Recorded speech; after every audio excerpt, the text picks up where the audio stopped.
La noticia más inesperada y aquella que causa tanto dolor al ser humano es la muerte. No aceptamos despedir a un ser querido. Nadie está preparado para despedir, pero también nadie está preparado para morir. La muerte causa tanto dolor, abre una herida tan profunda que solo cerrará cuando Cristo regrese. La muerte nos arranca tantas lágrimas. Y en fin, la muerte también es un misterio.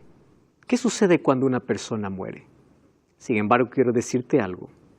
La muerte no es la mayor tragedia en la vida. La mayor tragedia es morir sin Cristo. Bienvenido. Está comenzando tu programa de Biblia Fácil. Estoy con Biblia en mano para hablar sobre uno de los temas que nos causan dolor, pero sabemos que en algún momento lo vamos a enfrentar. Probablemente esté hablando para alguien que perdió un ser querido hace poco tiempo y aún está en el proceso de duelo que no puede superar. Estás llorando día y noche por esa persona. No has superado, hay un vacío enorme. Hoy queremos traer esperanza a través de la palabra de Dios. ¿Estás preparado? Toma tu Biblia. No nos gusta ni pensar ni hablar. La muerte es el mayor intruso y el mayor dolor que trajo el pecado. No fuimos creados para morir. Es por eso que nos resistimos a morir. Fuimos creados para la vida. ¿Qué cosa es lo que Jesús enseñó acerca de la muerte? Hay una cosa que es cierta. Queramos o no, un día la vamos a enfrentar. Ya sea nosotros o sea un ser querido. Lo triste y lamentable es que nadie sabe cuándo. Nadie sabe cuándo es su última foto. Nadie sabe cuándo es su última pelea, su última sonrisa. Nadie sabe cuándo es su último buenas noches o su último buenos días. Miles de personas hoy salieron diciendo hasta la noche y hoy nunca más regresarán. Miles de personas hoy se acostarán diciendo hasta mañana y no más despertarán. ¿Por qué nosotros no aceptamos la muerte? Porque no fuimos creados para eso. Eclesiastés 3:11 dice, todo lo hizo hermoso en su tiempo y ha puesto en la eternidad o ha puesto eternidad en el corazón de ellos, sin que alcance el hombre a entender la obra que ha hecho Dios desde el principio hasta el fin. Qué lindo. ¿Sabes por qué nosotros no aceptamos la muerte? Porque en nuestro corazón tenemos el deseo de eternidad. Fuimos creados para la vida, no para morir. Es por eso que los seres humanos nos aferramos a la vida. Cuando creemos o pensamos que nos vamos a morir, nos aferramos a vivir. Por eso es que invertimos todo, gastamos todo por sanarnos, por recuperarnos, porque queremos vivir. Y aun cuando nuestros días sean malos, queremos seguir viviendo. A menos de que haya alguna enfermedad que afecte nuestra mente, ¿verdad? Donde el ser humano desee la muerte. Pero en otras circunstancias, fuimos creados para la vida. Todos hemos visitado un cementerio por alguna razón. Yo visito muchos cementerios, hago algunos funerales.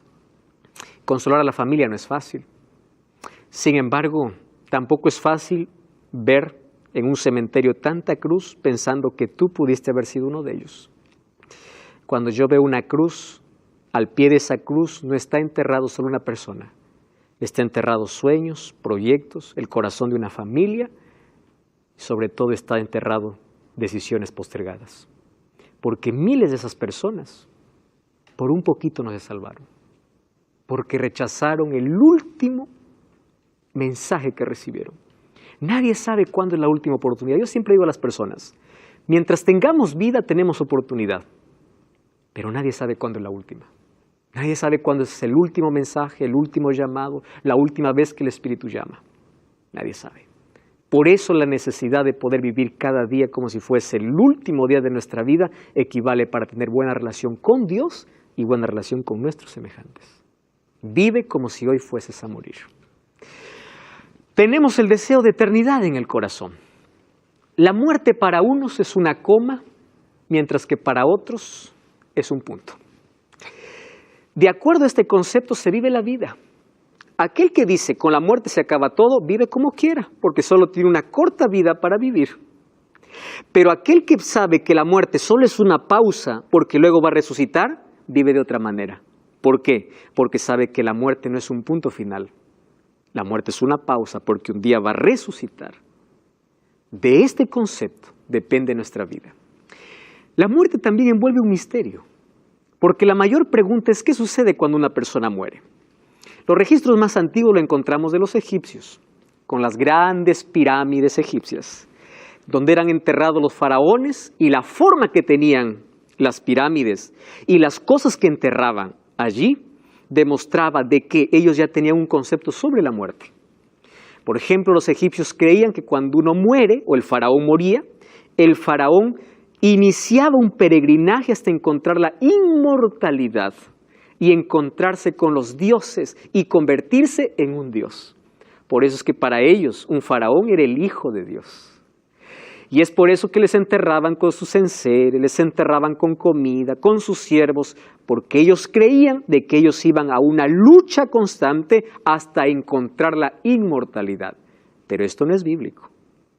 Esto es paganismo. Era el concepto que ellos tenían. Lamentablemente el concepto de Egipto influyó mucho en los griegos. Y los griegos desarrollaron otro concepto de muerte. Por ejemplo, para los griegos, una persona que moría iba al Hades, ¿verdad? Iba a la sepultura, pero los buenos tenían un lugar y los malos tenían otro lugar. Además, los griegos desarrollaron una filosofía que hoy se proclama en las iglesias. Me da tanta tristeza cuando yo veo a alguien pensar de que cuando uno muere algo sale del cuerpo, porque eso no es Biblia, eso es filosofía griega. Quien desarrolló aquella filosofía de que cuando una persona muere, algo sale, y ese algo que sale se llama alma, que se va a deambular, o se va al paraíso, o se va al purgatorio, o se va al infierno. Eso no es bíblico. Eso viene ¿de dónde? De Platón. Platón ya desarrollaba una filosofía. Otros piensan que una persona va a un camino de luz para reencarnarse, y se reencarna. Otros piensan que el espíritu sale y él es inmortal. Miren cuán astuto es el diablo. El diablo le dijo a Adán y Eva, coman del fruto, no morirán. ¿Qué cosa les había dicho Dios? Morirán. ¿Qué cosa dijo el diablo? No morirán. Préstenme atención. El primer mensaje diabólico fue, no vas a morir. ¿Correcto? Fue el primer sermón, no de Dios. ¿De quién? Del diablo. Miren cómo está disfrazado hoy. Una persona muere, pero no muere en sí, porque algo sale que sigue viviendo. Eso no fue ni siquiera filosofía griega. Eso vino desde el jardín del Edén con la primera propuesta del diablo. Es decir, la muerte no es muerte en sí. Quien muere, no muere en sí. Porque es verdad que mueres, pero algo sale. Quiere decir que sigues vivo. Y nosotros hemos entendido que nadie tiene inmortalidad en el pecado. Seremos inmortales ¿cuándo? Cuando Cristo regrese y nos transforme. Pero la mentira del diablo hoy está disfrazada. Infelizmente miles de personas creen en eso. Platón, ¿qué cosa pensaba? Que el cuerpo es malo y el espíritu es bueno. Interesante la filosofía griega. Y más bien decía que cuando el ser humano muere, el alma o el espíritu sale y el espíritu que es bueno va a un lugar bueno. Y el cuerpo va a la sepultura, a descomponerse. Él decía, el cuerpo es la prisión del alma. Ojo, eso no es Biblia. ¿Qué cosa es? Filosofía. Nosotros sabemos que los griegos influenciaron mucho, especialmente en nuestro mundo occidental. Ahora presten atención. Lamentablemente en muchas iglesias no se predica Biblia sino filosofía griega. Por el concepto que se tenga sobre la muerte o qué sucede cuando una persona muere. Ahora, Hollywood con sus películas nos muestra que la inmortalidad es real.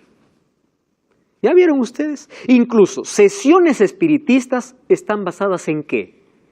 en que la persona no murió, sino que está en algún lugar. ¿Comprenden? Eso es espiritismo. Y no me digan que el espiritismo forma parte del cristianismo. Pero cuando uno cree que el alma sale, ¿qué cosa está creyendo?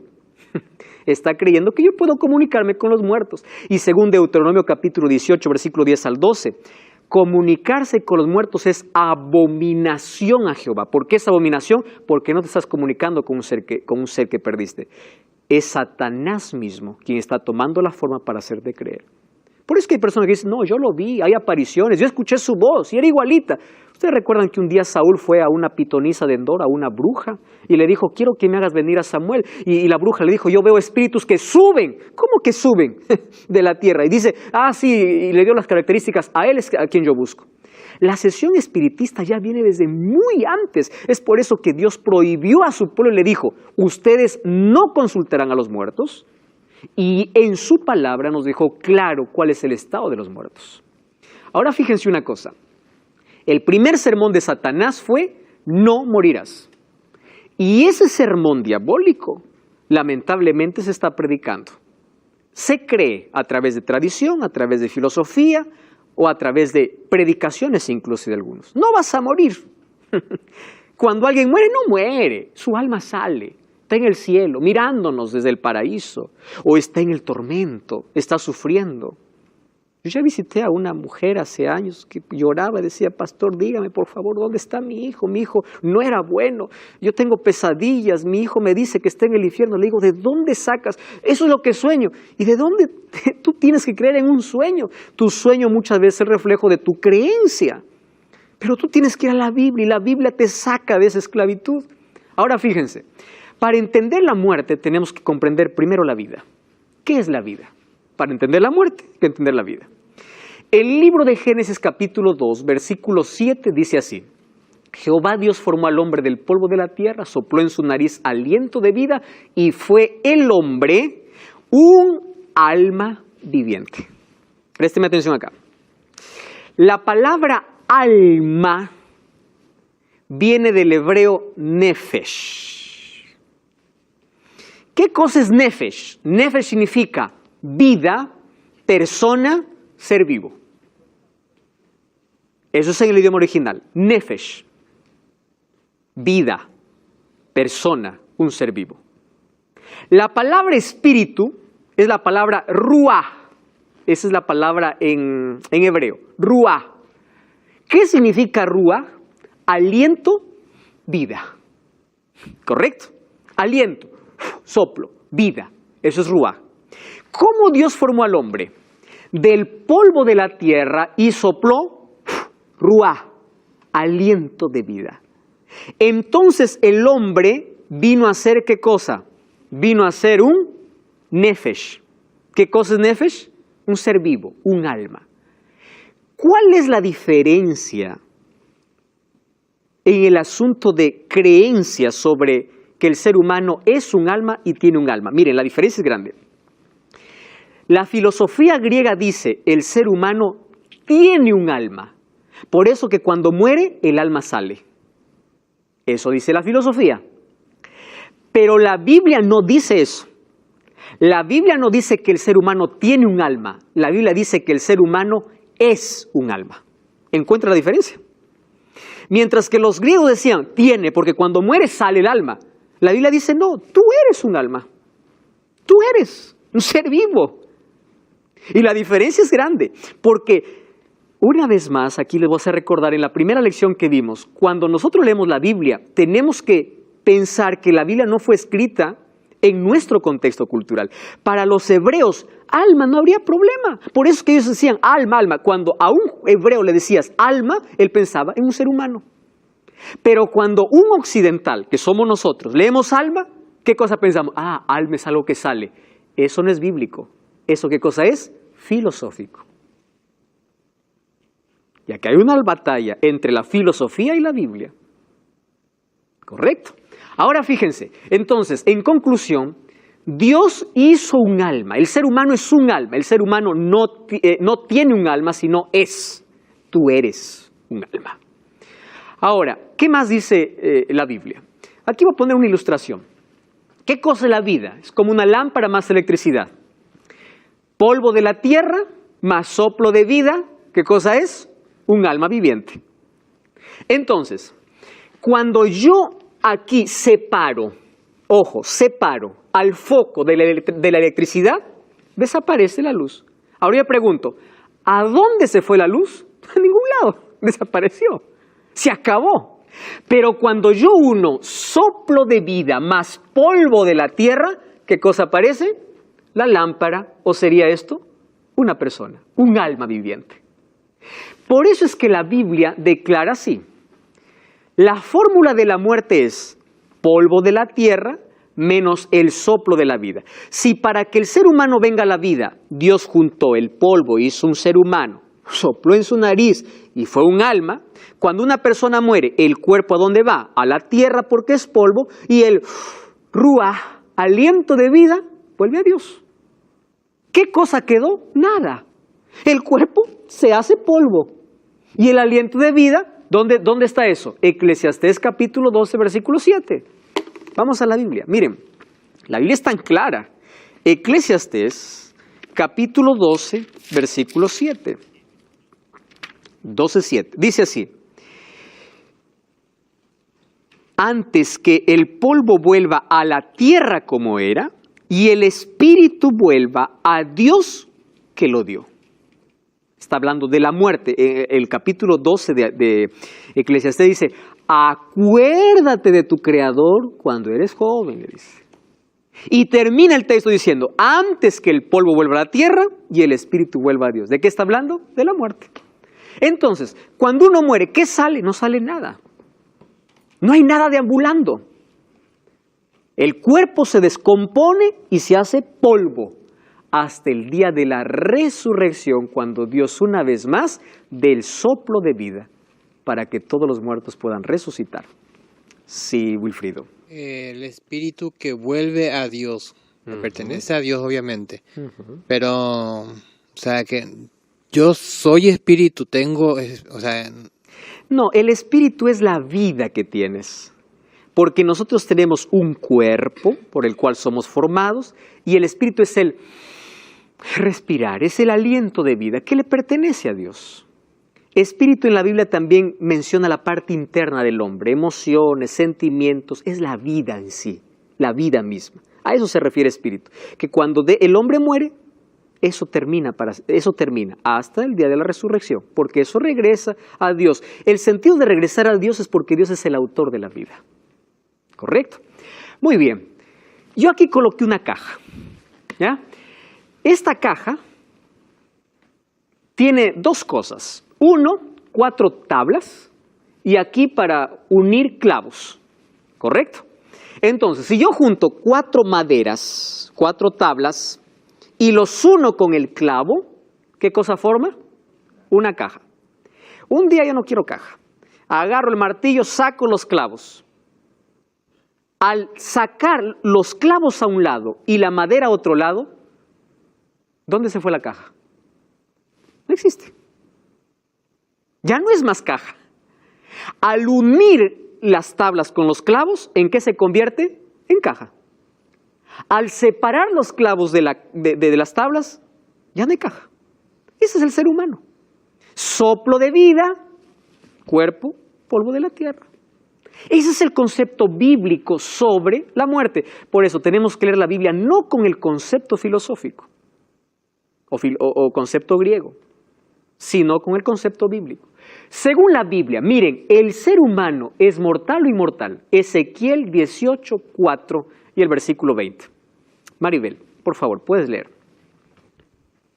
He aquí que todas las almas son mías, como el alma del Padre, así el alma del Hijo es mía. El alma que pecaré, esa morirá. Muy bien. Puede leer el versículo 20. El alma que pecaré, esa morirá. El Hijo no llevará el pecado del Padre, ni el Padre llevará el pecado del Hijo. La justicia del justo será sobre él, y la impiedad del impío será sobre él. Gracias, Maribel, allí por leer el texto. Dios está dando una advertencia clara. Nadie va a llevar la culpa del otro ni la iniquidad del otro. pero también dice, el alma o la persona que pecare, esa morirá. ¿Qué cosa decía Satanás? No morirás. ¿Qué cosa dice Dios? Sí morirás. Entonces, nosotros decidimos a quién creer, a la serpiente o a Dios. ¿Correcto? Creemos lo que dice una película o lo que dice la Biblia. Lo que dice la Biblia realmente es lo que dice la filosofía. Eso es una cuestión ya de decisión personal. Sin embargo, nuestra cultura, nuestras tradiciones, lamentablemente están basadas en el paganismo y no en la Biblia. Y es por eso que tenemos un concepto equivocado sobre la muerte. La Biblia es clara y dice, el alma que pecare, esa morirá. Entonces, si alma es una persona, y si una persona cuando muere, muere de verdad, no hay nada que salga. ¿De dónde viene la idea entonces que cuando una persona es buena va al paraíso, la otra va al tormento o la otra va a un lugar que se llama purgatorio?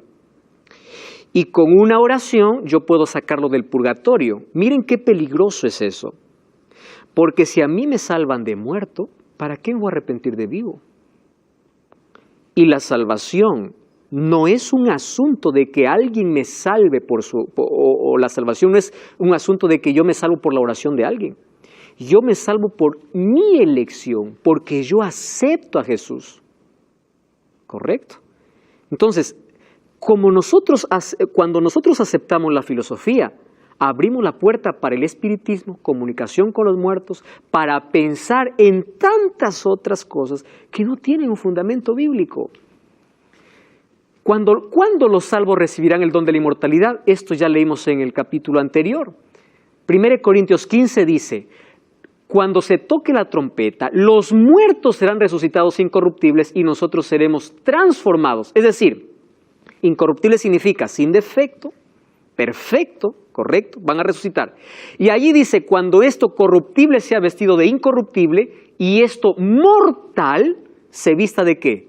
De inmortalidad. Quiere decir que antes de la venida de Cristo no existe inmortalidad. La inmortalidad aparece cuando Cristo regrese en el momento de la transformación o glorificación como nosotros hemos hablado. Allí recién lo mortal se vuelve inmortal.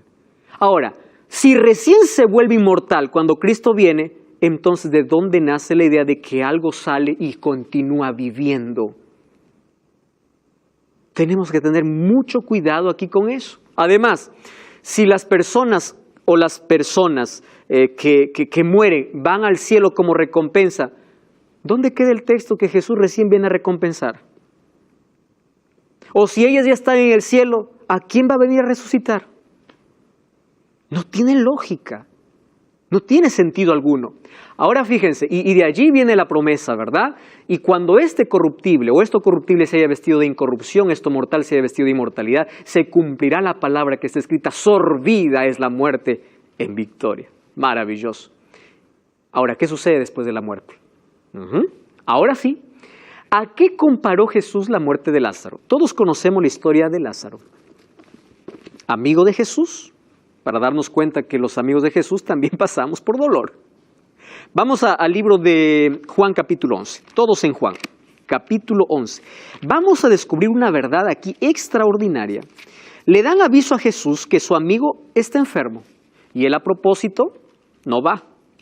Y va después que Lázaro está 4 días en la sepultura. Ojo, no es que murió, probablemente esté medio vivo, no, 4 días está ¿dónde? En la sepultura.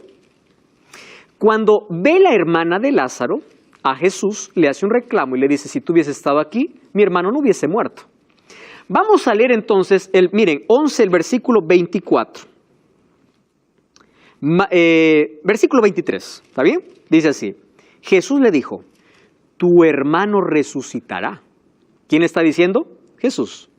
Y Marta le dijo, yo sé que resucitará, ¿cuándo? En la resurrección, en el día final. ¿Se dan cuenta? ¿Qué dice la Biblia? No le está diciendo, Señor, mi hermano, déjalo, está en la gloria, porque como era tu amigo ya se fue al paraíso. No, va a resucitar. Él no ha ido a ningún lado, él está en la sepultura y va a resucitar, ¿cuándo? En el día final. Y Jesús le responde, yo soy la resurrección y la vida. el que cree en mí, aunque esté muerto, vivirá. Porque Jesús, inmediatamente después, ¿qué cosa iba a hacer? Un milagro. Jesús le dice a sus discípulos, vamos a despertar a Lázaro porque él duerme. Es la referencia donde Jesús, a aquellos que mueren en Cristo, ¿cómo los llama? Solamente están durmiendo. ¿Por qué durmiendo? Aquí viene la enseñanza. Cuando uno duerme entra en un estado de inconsciencia. Entonces los muertos nada saben, dice Eclesiastés 9, 5 y 6. Ya no participan de nada. Está en un estado de inconsciencia. Ellos pueden estar polvo 1000 años, pero para ellos no pasa el tiempo. Murieron en el año 1000. Abre los ojos. Para ellos no pasa el tiempo. Han pasado más de... Estamos de regreso, esto es Biblia Fácil. Tú sabes que puedes solicitar totalmente gratis este curso bíblico Enseñanzas de Jesús. Todo lo que tienes que hacer es ahora mismo enviarnos un WhatsApp al más 5512 98 100 14 60. Escríbenos ahora. Si vives en Sudamérica recibirás el curso en formato físico, fuera de Sudamérica en formato digital, pero disfruta de estas fascinantes enseñanzas de Jesús. Estamos hablando acerca de la muerte y un hecho particular que ocurrió en el ministerio de Cristo y se considera el mayor milagro que Jesús hizo, la resurrección de Lázaro. Nadie podía negar su muerte, 4 días en la sepultura. Ahora fíjense una cosa, cuando Jesús va, le dice, o dice a sus discípulos, nuestro amigo Lázaro duerme, voy para despertarlo. Sus discípulos les dice, Señor, deja que despierte. Pero Jesús decía esto de la muerte y ellos pensaron de que hablaba de reposar del sueño. Les estaba diciendo que cuando la muerte es comparada a un sueño, es porque está hablando que un sueño, cuando uno está durmiendo, entra en un estado de inconsciencia. Uno duerme 10 de la noche, despierta 5 de la mañana, parece que el tiempo no pasó, obviamente. Así es la muerte. Entonces, Jesús dice, es como un sueño, Él está durmiendo, está inconsciente. Entonces no da la idea de que se fue a disfrutar, está atormentado, está en el purgatorio, está haciendo... No, está en un estado de inconsciencia. Además, Marta le dice, yo sé que mi hermano resucitará. No le está diciendo, mi hermano ya está en el paraíso disfrutando. ¿Correcto? Vamos a ver algunas otras cosas. Miren, otra cosa. Lázaro cuando salió, él no contó, mire Señor, estuve en el paraíso. Nadie. Él venía de la muerte. Otra cosa. Cuando Jesús llama a Lázaro, ¿saben qué cosa le dice? Lázaro, sal. Ojo. No le dice Lázaro, baja. No le dice Lázaro, sube. ¿Qué le dice? Sal. ¿Entiende lo que Jesús está diciendo? Porque si Lázaro hubiese estado en otro lugar, ya disfrutando en el paraíso, Lázaro baja, hubiese dicho Jesús, sal. Porque un muerto, el cuerpo vuelve al polvo y el aliento al autor de la vida y no hay nada fuera de ello. ¿Correcto? Ahora fíjense, ¿cómo describe la Biblia el estado de los muertos? Salmo 6:5 dice, en la muerte no hay memoria. En el Seol, Seol es sepultura, ¿quién te alabará? Nadie, ¿correcto? Ahora, Eclesiastés 9:5, los vivos saben que han de morir, pero los muertos nada saben. No tienen paga, su memoria es puesto en olvido. No saben nada, no participan de nada. No, yo me comuniqué con fulano de tal. No es esa persona. Cruzar la línea del espiritismo es hablar con el mismo demonio. Satanás puede tomar la forma humana, hacernos escuchar las voces de nuestros seres queridos para atraparnos en esta grande mentira sobre la inmortalidad del alma. ¿Qué sucede cuando una persona muere? Dios dijo en Génesis 3:19, con el sudor de tu rostro comerás el pan hasta que vuelvas a la tierra porque de ella fuiste tomado, polvo eres y al polvo vas. Y allí Salmos 146 dice, sale su aliento y vuelve a la tierra. Miren esta expresión, sale su aliento, vuelve a la tierra. En ese mismo día perece todo. No hay más acción, no hay más actividad. Esto es Biblia, esto no es filosofía. Por eso el libro de Deuteronomio capítulo 10, versículo 18, 10 al 12, Dios condena la práctica de comunicarse con los muertos. Allí dice, No se ha hallado en ti quien haga pasar su hijo o su hija por fuego, ni quien practique adivinación, ni agorero, ni sortilejo, ni hechicero, ni encantador, ni adivino, ni mago, ni quien consulte a los muertos. ¿Por qué? Porque esto es abominación para con Jehová. ¿Por qué es abominable? Porque tú estás yendo a un terreno oscuro y prohibido. El libro de Isaías capítulo 8, versículo 19, ¿qué cosa dice? ¿Consultará el pueblo a los muertos en lugar de consultar a su Dios? Entonces, aquí yo voy a responder una pregunta que muchos se pueden hacer. Si no existe un alma sufriendo, ¿por qué Jesús contó la parábola del rico y Lázaro? Que eran dos personas que cuando murieron, uno fue a la gloria y el otro se fue al tormento. ¿Han escuchado ustedes esa parábola? Hoy vamos a responder. Correcto. Vamos a abrir la Biblia. Lucas. Vamos al libro de Lucas capítulo 16. Y ahí está la historia que Jesús contó. Porque esto, para muchos dicen, no, está equivocado. Porque aquí Jesús está diciendo. Está en el capítulo 16 de Lucas. Quédense allí porque les voy a decir algunas otras cosas interesantes. ¿Está bien? Lucas 16. ¿Están todos ahí? Muy bien. Presten atención acá. Recuerdan que en el primer capítulo yo les dije que cada género de la Biblia tiene una manera de ser interpretada. Por ejemplo, la poesía se interpreta de una manera, la profecía de otra manera. Cuando David dice, Jehová es mi pastor, nada me falta. ¿Quiere decir que el ser humano es oveja? No, es una metáfora. Eso es poesía. Pero cuando en Apocalipsis dice, el león de la tribu de Judá vino para vencer, eso es profecía. Y es un símbolo que se está usando para representar a ¿quién? A Cristo. Nosotros tenemos que ver qué parte de la Biblia estamos tocando. Cuando es una epístola, por ejemplo, el apóstol Pablo, algunas veces parece que él está atacando la ley. Pero cuando leemos toda la carta, él no está atacando la ley, está atacando el legalismo. La salvación no es por la ley, sino por la gracia. Tenemos que comprender el contexto. Ahora fíjense, Lucas capítulo 16, desde el capítulo 15, Jesús viene contando parábolas. Cuando leemos una parábola, Jesús no quiere, o Jesús no estaba colocando una doctrina. Préstenme atención acá. ¿Qué estoy diciendo con esto? Por ejemplo, cuando Jesús contó la parábola del buen sembrador, ¿cuál era la intención de Jesús? Ver que no todos son receptivos de la misma manera a la palabra de Dios. Pero si alguien dice, aquí Jesús contó que las aves vino y lo comieron, entonces yo voy a hacer mi teología.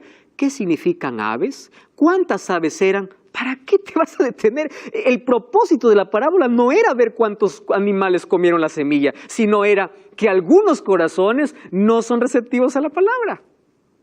Además, en las parábolas de Jesús, escúcheme aquí, Jesús contó parte de la vida cotidiana con elementos reales y también contó parábolas, ojo, con elementos ficticios. ¿Quieren para hacerles un ejemplo?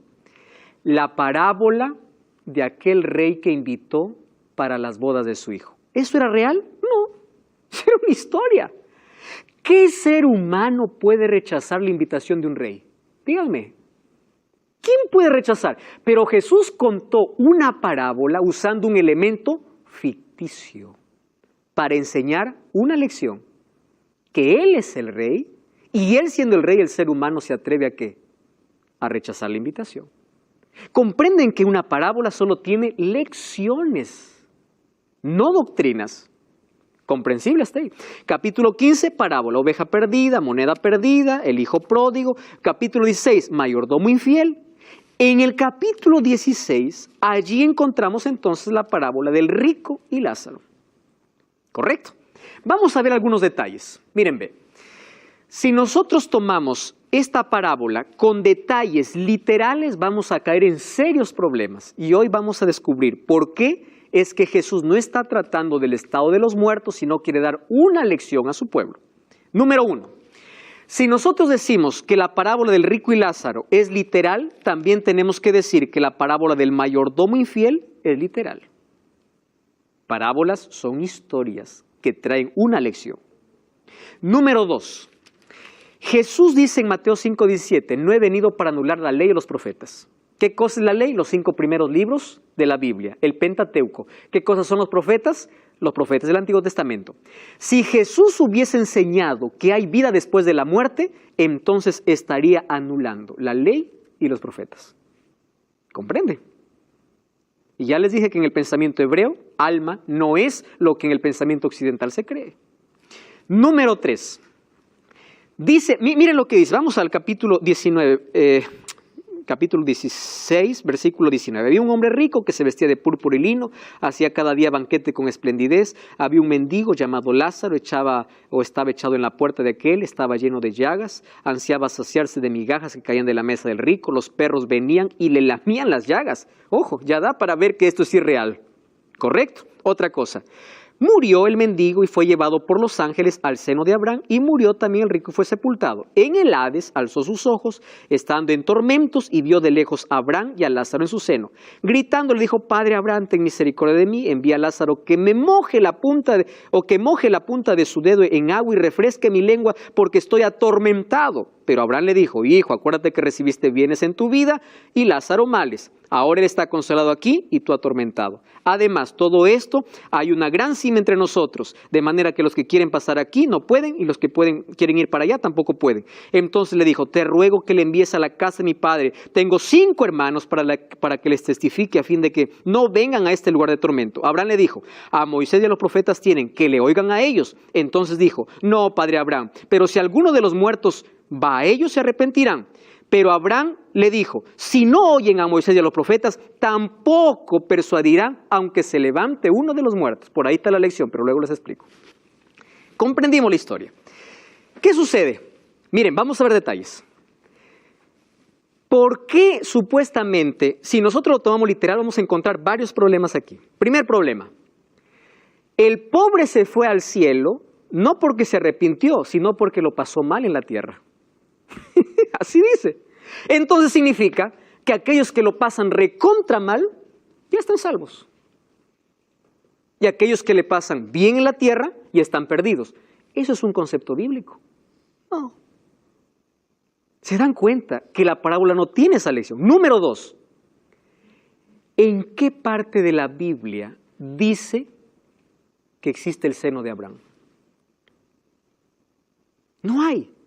Cuando vamos a Hebreos capítulo 11, encontramos a Abraham como padre de la fe en la lista de héroes de la fe, dice que todos ellos murieron sin haber recibido su recompensa. Quiere decir que no hay nadie en el seno de Abraham, porque incluso Abraham está descansando en su tumba. Hebreos capítulo 11, versículo 39. ¿Correcto? Porque dice que estaba en el seno de Abraham. Otra cosa, cuando dice que ambos se miraban, porque el rico le miraba al pobre que disfrutaba y el pobre miraba como el rico sufría. Eso quiere decir, ojo, si lo tomamos literal, quiere decir que en la eternidad vamos a estar mirando cómo sufren nuestros parientes. Eso sería una eternidad maravillosa. Y lógico. Porque dice, uno miraba al otro. Otra cosa que tenemos que tomar en cuenta.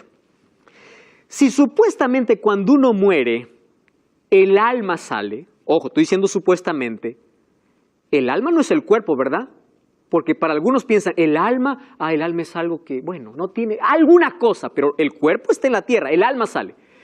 ¿Por qué aquí en la historia el alma tenía lengua? Tú no estás hablando de alma. ¿Están comprendiendo?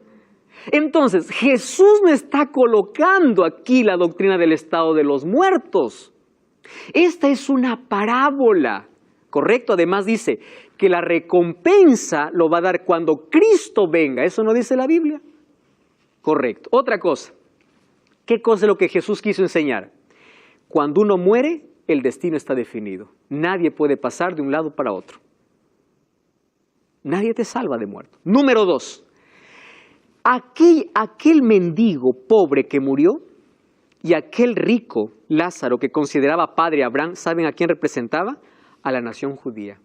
Ellos tenían como padre ¿a quién? A Abraham. Y ellos creían que ya están salvos porque tienen tantas bendiciones, porque tienen como padre a Abraham. Pero ellos menospreciaban a los gentiles. Los gentiles aquí representarían los mendigos.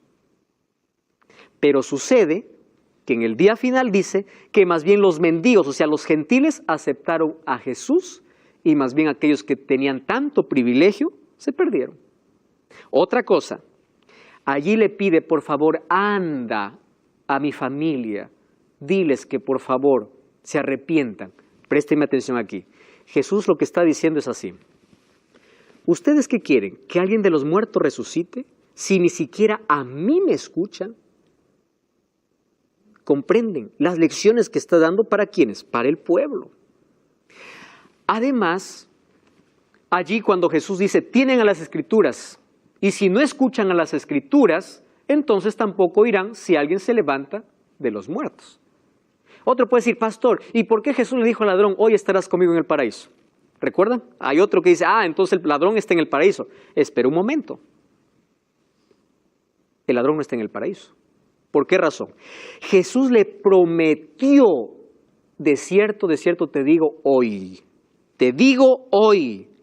estarás. ¿En qué tiempo está? Conmigo en el paraíso. Cuando vamos a Juan capítulo 20, dice que Jesús resucitó y una mujer llamada María quiso abrazarlo y le dijo, no me toques. ¿Por qué le dijo no me toques? Porque todavía no he subido. Entonces, si el ladrón se fue ese mismo día, ¿que el ladrón se fue solo y Jesús se quedó? Jesús hizo la promesa ese día, que Él estaría por la eternidad. Ahora, ¿por qué Jesús contó esa historia? Porque ya había una historia rabínica que se llamaba el hijo de Mayán. Es decir, para los que estaban escuchando, esta era una historia conocida, muy conocida. Jesús solamente adaptó aquella historia que ya circulaba entre ellos y le puso un diálogo. Allí los rabinos contaban, allí de que un rico murió y todo el pueblo se fue a su velorio. Y un pobre murió y nadie se fue. Y ahí los discípulos decían, ay, pobrecito, decía. El rico hasta cuando muere tiene bendiciones y el pobre hasta cuando muere está en maldiciones. Y el rabino, ¿qué cosa decía? No, pero resulta que aquel que no era apreciado por el pueblo un día está en el paraíso y el otro está sufriendo. De esa historia que era conocida, y de paso, esa lo heredaron de los egipcios, solamente los judíos lo adaptaron. De allí tomó Jesús para enseñar otras lecciones espirituales. Ahora en la Biblia aparece la palabra infierno, como la palabra sepultura o Hades, Tártaros o Sheol, como sepultura. ¿Correcto?